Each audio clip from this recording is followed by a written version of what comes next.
오늘 윤 대통령이 전수조사해라, 아파트 부실공사장 전수조사하라 이렇게 얘기를 하셨어요. 윤 대통령 아파트 지하주차장 부실공사 전수조사하라 이렇게 돼 있고, 이제 2020년, 2021년 대한민국 아파트 2020년과 2021년 대한민국 아파트들의 철근 빠진 아파트가 많다, 뭐 이런 식의 지금 썰들이 확산이 되고 있습니다. 저는 이걸 보면서 이게 대통령님이 이거 되게 조심스럽게 처리하셔야 되는데 라고 되면서 좀 우려가 됩니다. 잘하시는 일인데 생각해야 될 게 정말 많은 일이다, 이게. 이렇게 얘기를 하고 싶어요. 남영희님 감사합니다. 일단 철근 가격이요. 여러분 철근 가격 한번 볼까요? 이게 왜 이런 일이 벌어졌을까요? 2020년에서 2021년 사이에 대한민국 아파트에 무슨 일이 벌어졌길래 철근 빠진 아파트가 등장했을까? 이건 여러분 철근 가격 추이 한번 보실까요? 철근 가격 보시면 여러분 91년에요. 91년에 이게 아니 91년이래. 2021년에 97만 원 막 이렇게 여기 보이시죠, 여러분? 확 이게 돈 올라가는 거 보이십니까? 철근 가격 2020년까지 100만 원까지 올라갔다 쭉 떨어집니다. 2019년에요. 2019년에 하반기 값을 보면 톤당 67만 원 선이었는데 철근 값이요. 근데 2021년으로 가면 97만 원 막 이렇게 쭉쭉 2022년 가면 100만 원 넘고 이런 일이 벌어지는 겁니다. 좀 더 당겨 드릴까요? 이렇게 철근 가격 확 이렇게 올라가는 거예요. 자, 철근 가격이 이렇게 올라갔어요. 철근 가격이 이렇게 올라가는데 이게 왜 문제가 되는지 생각을 해보세요, 여러분. 우리나라 아파트 어떻게 분양하죠? 우리나라 아파트 값은 여러분 우리나라 아파트는요 선분양을 하죠.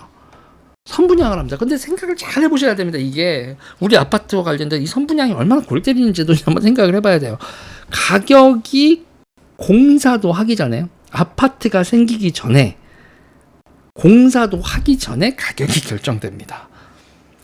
그러니까요, 우리가 분양할 때 이 원가 가격에 반영된 원가는 확정 원가가 아니에요, 여러분. 예측 원가죠. 분양 원가가 여러분 이게 예측이 되는 거, 예측입니다. 예측. 이렇게 공사비가 들 예정이니까요, 지금 분양 가격을 이렇게 합니다지. 이러니까요. 생각해 보면 여러분 되게 이래도 되는 건가 싶은 얘기예요. 이게. 그러니까 분양사는 이렇게 되면 분양가가, 그러니까 건설사는 어떻게 잡을 수밖에 없어요. 원가를 높게 잡아야 돼요. 그리고 원가는 여러분, 원가라는 게 이게 원래 딱 결정이 나 있는 건데, 원가라는 게 예측 원가니까 건설사는 예측 원가를 높게 잡으려고 하고 주택 구매자는 원가를 낮게 잡으려고 하죠. 그러니까 원가가 어떻게 협상의 대상이 되냐고요. 원가라는 건 원래 협상의 대상이 되는 게 아닌데, 이 선분양제 하에서는 원가가 협상의 대상이 됩니다. 원가를 얼마로 정하실 거예요? 참 선분양제가 낳은 아이러니죠. 이게 아이러니죠. 그러니까 설계에서 철근이 빠진다는 건 말도 안 되는 일인데, 이 말도 안 되는 일이 왜 벌어진 건가를 한번 생각을 해보자는 얘기예요. 그러니까 왜 2020년에서 2021년에 이런 일이 벌어졌냐? 근데 이제 보세요. 원자재 가격이 폭등을 해서 모두의 예상을 뛰어넘으면 어떻게 되느냐? 원가 예측에 모두 실패하게 됩니다. 그러면 적자 아파트가 탄생하는 거죠. 적자 아파트가 탄생하는 겁니다. 그러니까 건설사가 설계대로 건설을 하면 적자를 보는 거예요. 적자 아파트가 탄생하는 건데. 근데 여기서 이제 이 아파트 원가라는 거 생각해 보세요. 토지 비용 있죠. 토지 비용은 공사 전에 결정이 나요. 그러니까 예측 범위 안에 있어요. 토지 비용은. 그렇죠? 근데 공사비는 이게 원자재하고 인건비에 따라서 변동이 푹 발생할 수 있어요. 영업비, 제세 공과금, 뭐 잡비 등도 엔간하면 예측 범위 내에 있는데, 이게요.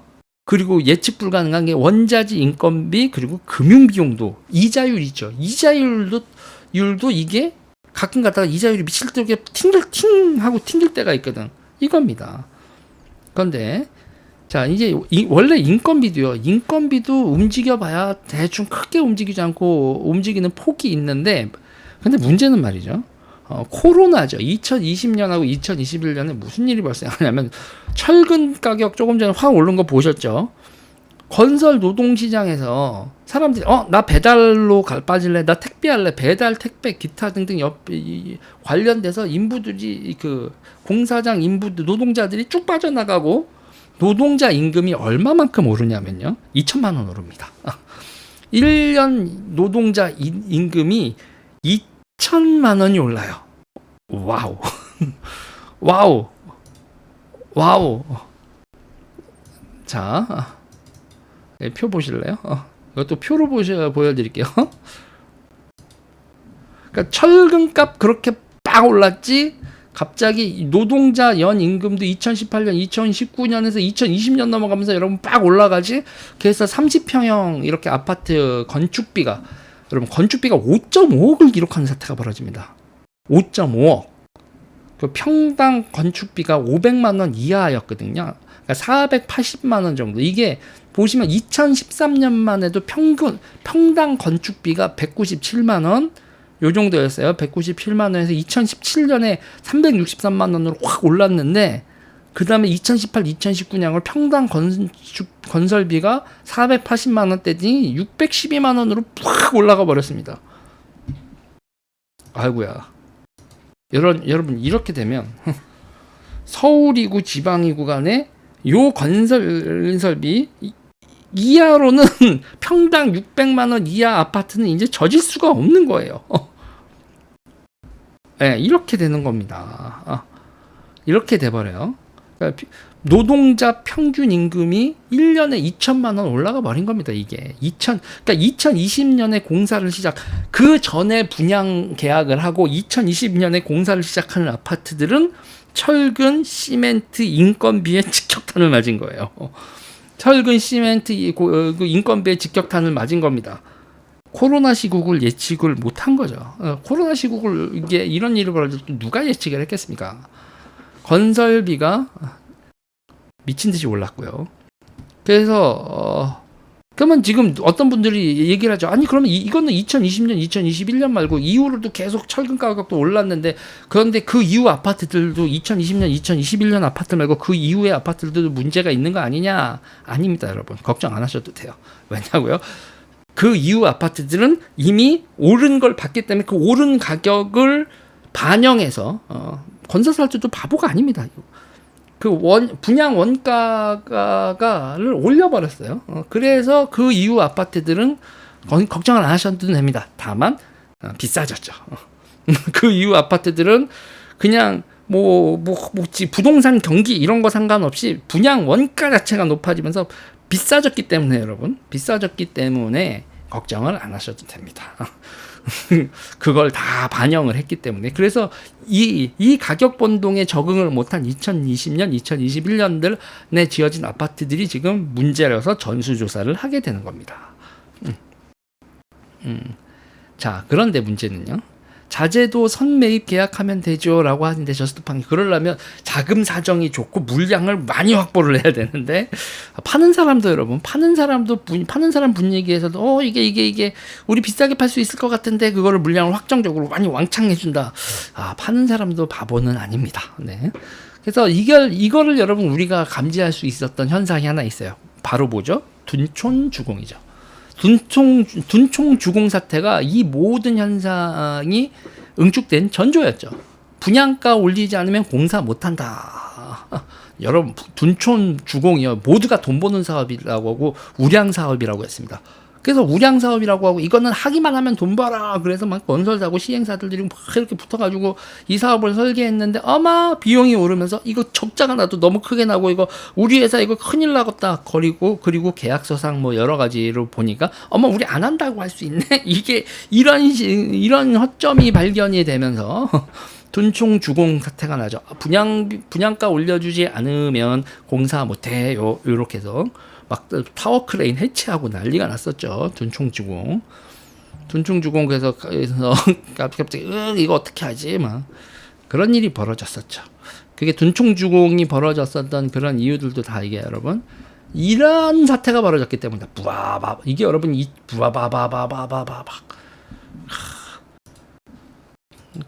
이렇게 되는 거죠. 자, 이런 일이 벌어진 겁니다. 자, 그래서 이제 지금 현재로서는 비용이 10%가 뭐예요? 10% 이상이 비용이 10% 이상이 올라가 버리면 건설사 마진이 실종돼 버립니다. 그러면 건설사들이 요번에는 적자 보더라도 우리의 브랜드하고 신용을 지키자. 그러면 다음에 10% 이상을 또 벌 수 있다. 10% 이렇게 운영을 한 만큼 브랜드나 자금 관리를 하는 데가 그런 게 건설업계가 아니죠. 그렇게 돌아가는 데가. 그렇게 돼서 지금 이제, 그리고 지금 상태에서 뭐 건설업체들 지금 도산하고 있고 막 지금 난리가 났지 않습니까? 우리나라 전반적으로 자금 압박이 되게 센 상황이에요. 지금 상황이. 이자율이 올라가면서 이 신규 아파트에 조달하는 자금이 아니라 기존에 있었던 부채에 대한 이 금융비용이 올라가면서 건설사들이 버티기 어려운 상황이지요. 그런 게 다 맞물리면서 지금 이 철근 부족 사태가 벌어진 겁니다. 그러면 이제 앞으로 분양 원가 자체가 높아가죠. 분양 원가가 쭉쭉 올라가는데, 그러면요, 앞으로는 어떻게 하겠어요? 건설사들은.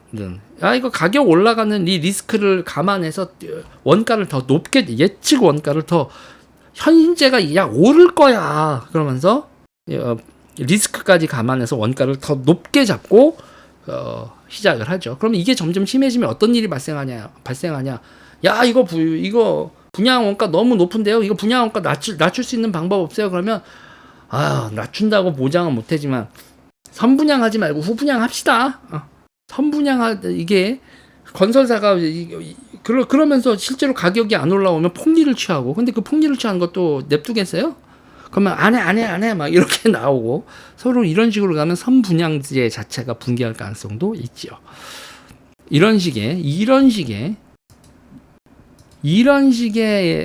계속 우상향 그래프가 지속이 된다면 그러면 선분양제 자체가 붕괴할 가능성이 높다. 이게 이제 우리가 이제 노동자들의 고령화가 고령화, 그리고 인부들이 공급되지 않고 그러면서 인건비가 팍 치솟고 이러는 과정에서 발생하는 일이죠. 이제 선분양제 자체가 계속 유지될 수 있는 제도인지가 이제 물음표가 빡빡빡. 그러니까 후분양제 하면 어떻게 돼요? 완공 후에 원가를 확정한 후에 가격을 책정할 수가 있죠. 그래서 지금 대한민국 주택시장 자체가 지금 사실상 전세도 사라진 겁니다. 전세가 있긴 있는데 왜 사실상 사라졌냐? 전세자금 대출 받지 않고 전세를 하는 사람이 몇 명이나 돼요. 지금 전세자금 대출 규모가 너무 큽니다. 그래서 어떻게 되냐면 전세라 읽지만 사실상 주택의 금융 리버리지다. 이런 식으로 돼요. 그래서 지금 전세제도와 선분양제 두 개 자체가 동시에 흔들리면서 지금 대한민국이 이게 주택 질서가 새로운 주택 질서로 그걸 모색을 해야 될 때가 오고 있는 거죠. 그래서 저는 윤석열 정부가 카르텔 잡는다 이렇게 하면서 그 전수조사하는 거, 이거 찬성입니다. 이건 여러분 공사, 사람 목숨 위태롭게 하는 부실공사, 이거는 처벌해야죠. 처벌해야 됩니다. 이건 처벌해야 되는 거 전 당연히 이렇게 전수조사하고 철근 빼먹은 인간들.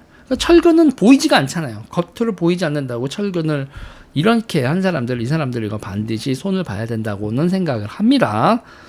자, 문제는 이번 대대적인 건설사 털기, 이거 정권에 되게 위험할 수 있다. 저는 그렇게 봐요. 왜냐면요. 일단은 분양 원가가 오를 겁니다. 건설사들도 그래? 그렇다면 철근 꽉꽉 넣어드릴게요. 철근 꽉꽉 넣어드리고 그렇게 하는데, 그렇게 하려면 전제 조건이 있습니다. 분양가 올려주세요. 이렇게 나올 거예요. 분양 원가 올려달라고, 넉넉하게 분양 원가 책정할 수 있게 해달라고 정부에 강하게 요구를 할 거고요. 그리고 정말 구린 게 많은 건설사들 어떻게 할 겁니까? 어떻게 할 것 같아요? 뭐 부실 공사하고 뭐 하청 받아가지고 쭉쭉쭉 빼먹었던 중견업체들 어떻게 하겠습니까, 여러분? 폐업하죠, 폐업.